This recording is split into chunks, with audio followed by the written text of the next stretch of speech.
صدر ٹرمپ کا طیارہ منگل کی رات یورپ روانگی کے فوراً بعد دوستوں ایک معمولی برقی خرابی کے باعث واپس ایئر بیس پر اتار لیا گیا۔ وائٹ ہاؤس کا کہنا ہے کہ یہ فیصلہ احتیاطی تدابیر کے تحت کیا گیا۔ صدر کے ہمراہ سفر کرنے والے صحافیوں کا کہنا تھا کہ ٹیک آف کے کچھ دیر بعد طیارے کے کیبن کی لائٹس چند لمحوں کے لیے بند ہو گئی تھی۔ بعد میں صدر ٹرمپ نے اپنا دورہ منسوخ کرنے کی بجائے طیارہ تبدیل کر لیا اور بدھ کی صبح فورم میں شرکت کے لیے دوبارہ روانہ ہو گئے۔ نیا طیارہ ابتدائی پرواز کے تقریباً 2.5 گھنٹے کے بعد وہاں سے روانہ ہوا۔ ایئر فورس ون کو دوستوں دنیا کے سب سے پہچانے جانے والے طیاروں میں شمار کیا جاتا ہے، تاہم صدر ٹرمپ نے ماضی میں موجودہ طیاروں پر عدم اطمینان کا اظہار کیا تھا۔ نئے ایئر فورس ون طیاروں کی فراہمی میں تاخیر کے باعث صدر ٹرمپ کی انتظامیہ متبادل آپشن پر بھی غور کرتی رہی ہے۔ اس تناظر میں ایک غیر ملکی حکومت کی جانب سے پیش کیے گئے طیارے پر آئینی، اخلاقی اور سیکیورٹی خدشات بھی سامنے آ چکے ہیں۔ صدر ٹرمپ نے کہا ہے کہ گرین لینڈ سے متعلق کچھ ایسا کریں گے کہ نیٹو بھی خوش اور ہم بھی خوش۔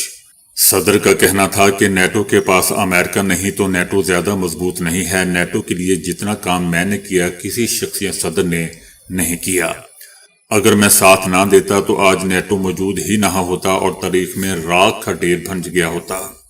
صدر ٹرمپ کا یہ بھی کہنا تھا کہ سابق وینزویلا کے صدر نکولس سے جیل میں ملاقات کرنے میں کوئی دلچسپی نہیں ہے۔ ٹیرف سے متعلق صدر ٹرمپ کا کہنا تھا کہ سپریم کورٹ ٹیرف سے متعلق کیا فیصلہ دے گی، معلوم نہیں کہ کیس ہار گئے تو سینکڑوں ارب ڈالر کے ٹیرف واپس کرنا پڑ سکتے ہیں۔ ٹیرف قانونی طور پر نافذ کیے گئے ہیں اور اب وصولیاں واپس کرنا بہت مشکل ہوگا۔ صدر ٹرمپ نے کہا ہے کہ اگر ایرانی حکومت نے میری جان لینے کی کوشش کی تو ان کے ملک کو تباہ کر دیا جائے گا۔ امریکی میڈیا کو انٹرویو کے دوران جب صدر ٹرمپ سے ایران سے ملنے والی دھمکیوں سے متعلق سوال کیا گیا تو ان کا کہنا تھا کہ میرے خیال میں وہ ایسا کچھ نہیں کریں گے، تاہم میں نے اس حوالے سے ایک نوٹیفیکیشن پہلے ہی تیار کر رکھا ہے۔ اگر ایران مجھے مرواتا ہے تو امریکہ ایران کو مکمل طور پر تباہ کر دے گا۔ یاد رہے دوستوں کہ ایک حالیہ بیان میں ایرانی سپریم لیڈر آیت اللہ خامنائی نے کہا تھا کہ ایران میں حالیہ مظاہروں کے دوران اموات اور نقصانات کے لیے امریکی صدر ٹرمپ ذمہ دار ہیں، جبکہ دوسری جانب چند روز قبل ایک سابق امریکی سفیر نے بھی دعویٰ کیا تھا کہ صدر ٹرمپ آئندہ ہفتوں میں خامنائی کو مروانے کی کوشش کریں گے۔ سانحہ گل پلازا میں جاں بحق مزید 3 افراد کی باڈیز کی شناخت کر لی گئی۔ یاد رہے دوستوں کہ سانحے میں اب تک 28 افراد مارے جا چکے ہیں اور 17 باڈیز ناقابل شناخت ہیں۔ شناخت کے لیے 50 فیملیز کے DNA ٹیسٹ کے لیے نمونے موصول ہو چکے ہیں۔ فائر آفیسر کا کہنا تھا کہ تہہ خانوں کے اوپر ایریا کو سرچ کر لیا گیا ہے جہاں سے کوئی باڈیز نہیں ملی۔ تہہ خانے کا جو حصہ دبا ہوا ہے اس کی تلاش باقی ہے، جبکہ عمارت کا دوسرا اور تیسرا فلور بھی کلیئر ہے۔ آسٹریلیا میں 48 گھنٹوں کے دوران شارک کے 4 حملوں کے بعد کئی ساحل بند کر دیے گئے ہیں۔ یہ کارروائی شارک کے حملوں کے متعدد واقعات کے پیش آنے کے بعد سامنے آئی ہے۔ پولیس، لائف گارڈز اور میری لائف حکام نے خبردار کر دیا ہے کہ کئی دنوں کی شدید بارش کے بعد سمندری حالات بدستور خطرناک ہیں۔ آسٹریلوی حکومت کا بھی کہنا ہے کہ ساحل کے زیادہ تر حصے میں پانی کا معیار اس وقت غیر محفوظ ہے، اس لیے لوگ تیراکی سے مکمل گریز کریں۔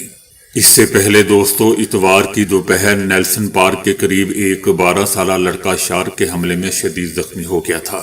ڈی وہائی بیچ پر بھی ایک 11 سالہ لڑکے پر شارک نے حملہ کیا، لیکن خوش قسمتی سے وہ محفوظ رہا اور اسی دن ایک 27 سالہ شخص کو بھی شارک نے کاٹا جسے نازک حالت میں ہاسپٹل منتقل کیا گیا تھا۔ مختلف ساحلوں پر شارک کے حملوں کی اطلاعات موصول ہونے کے بعد حکومت نے تمام ساحل کم از کم جمعرات تک بند کر دیے ہیں۔ امریکی میڈیا نے دعویٰ کیا ہے کہ امریکی صدر ٹرمپ ایران کے خلاف فیصلہ کن آپشن چاہتے ہیں۔ امریکی لڑاکا طیارے مشرق وسطیٰ پہنچ چکے ہیں۔ امریکی ایئر کرافٹ کیریئر بھی مشرق وسطیٰ پہنچ رہا ہے۔ امریکی حکام کا بھی کہنا ہے کہ صدر ٹرمپ ایران کے خلاف فیصلہ کن آپشن چاہتے ہیں۔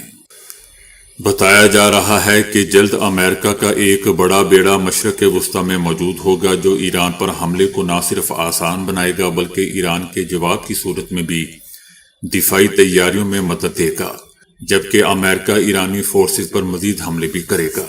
دوستو، گیدڑ کی جب موت آتی ہے تو وہ شہر کی طرف ہی بھاگتا ہے۔ افغانستان کی طالبان حکومت نے بجٹ کا 88% غیر ترقیاتی کاموں پر خرچ کر دیا۔ افغان میڈیا کا کہنا ہے کہ ترقیاتی بجٹ 131 ارب افغانی سے کم ہو کر صرف 24 ارب افغانی رہ گئے ہیں، جبکہ 60 ارب افغانی مالیت کے منصوبے زیادہ تر علامتی بن کے رہ گئے ہیں۔ طالبان نے معاشی اور سماجی شعبوں کو ترجیحی فہرست سے خارج کر دیا ہے۔ افغان میڈیا کی رپورٹ میں یہ بھی بتایا گیا ہے کہ افغان طالبان رجیم نے 4.1 ارب افغانی کی ہیری پھیری بھی کی۔ اس کے علاوہ افغان طالبان رجیم نے جنگجوؤں کے لیے بجٹ کا بڑا حصہ مختص کیا، جبکہ ملا ہیبت اللہ کی سیکیورٹی کے لیے بھی اربوں افغانی مختص کر دیے گئے۔ صدر ٹرمپ کی انتظامیہ کی جانب سے سخت پابندیوں کے باعث امریکہ میں بھارتی طلباء کے داخلوں میں 75% تک کمی آ چکی ہے۔ بھارتی اخبار دی اکنامک ٹائمز کا کہنا ہے کہ بھارتیوں کے لیے امریکی ویزا لینا انتہائی مشکل ہو چکا ہے اور ملازمتیں بھی محدود ہو چکی ہیں۔ اخبار کی رپورٹ میں بتایا گیا ہے کہ بھارت پر امریکی سختی سے ویزا مسترد ہونے کی شرح بڑھ چکی ہے۔ اس کے علاوہ ناقص خارجہ پالیسی کے باعث ویزا سختی پر بھی بھارتی اخبار کی جانب سے مودی حکومت پر سخت تنقید کی گئی ہے۔ بھارتی اخبار کا لکھنا ہے کہ 2025 میں امریکہ سے تقریباً 38,000 افراد ڈیپورٹ ہوئے تھے اور اس میں سب سے زیادہ بھارتی ہی تھے۔ صدر ٹرمپ نے فرانس کے صدر میکرون کی جانب سے بھیجا گیا ایک نجی پیغام سوشل میڈیا پر شیئر کیا ہے اور کہا ہے کہ میکرون زیادہ عرصے اپنے عہدے پر نہیں رہیں گے۔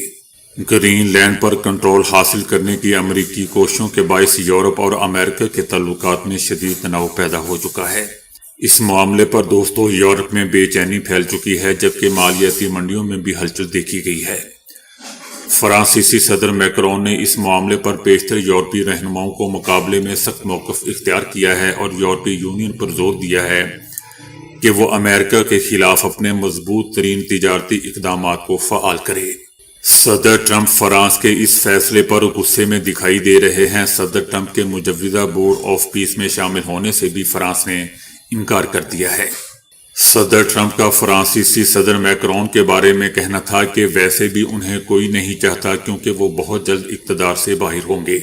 صدر ٹرمپ کا کہنا تھا کہ میں فرانس پر شراب پر 200% ٹیرف لگا دوں گا، پھر وہ میکرون اور فرانس میرے بورڈ آف پیس میں شامل ہو جائیں گے، اگرچہ ان کی شمولیت کی ضرورت تو نہیں ہے۔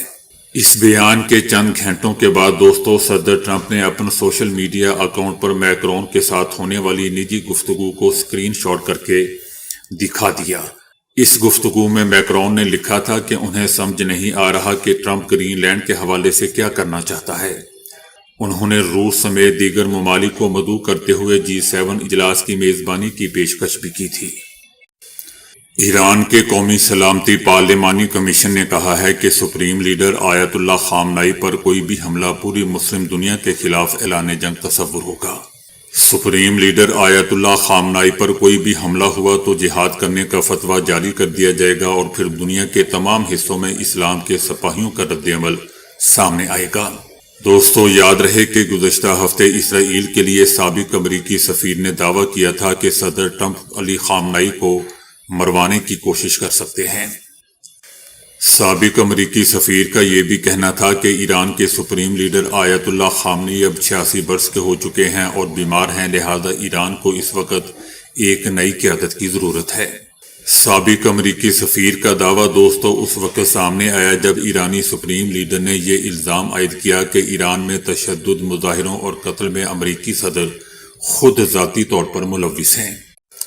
ترکی نے اپنی سرحدوں خاص طور پر شام اور ایران کے ساتھ کردوں اور دیگر عسکریت پسندوں کی دراندازی روکنے کے لیے دیواریں بنا رکھی ہیں۔ کرد مظاہرے اکثر کردوں کے حقوق کے مطالبے یا شام میں کرد فورسز کے خلاف ترک کارروائیوں کے رد عمل میں ہوتے ہیں، جس میں مظاہرین کرد پرچم لہراتے اور نعرے لگاتے ہیں۔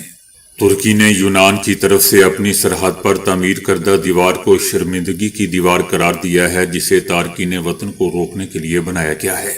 حالیہ دنوں میں ایران میں جاری کریک ڈاؤن کی وجہ سے بہت سے ایرانی شہری، جن میں کرد بھی شامل ہیں، ترکی کی سرحد عبور کر کے احتجاج کر رہے ہوتے ہیں، جسے کرد حامی مظاہرین سے جوڑا جا رہا ہے۔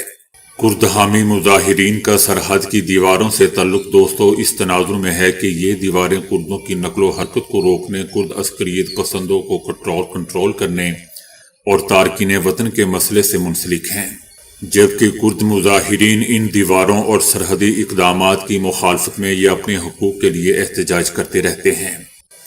کرد حامی مظاہرین ترکی سے شام تک سرحدی دیوار پر چڑھے ہوئے ہیں، جبکہ سیکیورٹی فورسز نے کردوں کے زیر قبضہ علاقوں میں شامی پیش قدمی کی مخالف ہجوم کو منتشر کرنے کے لیے پانی کی توپیں اور آنسو گیس بھی استعمال کرتی ہے۔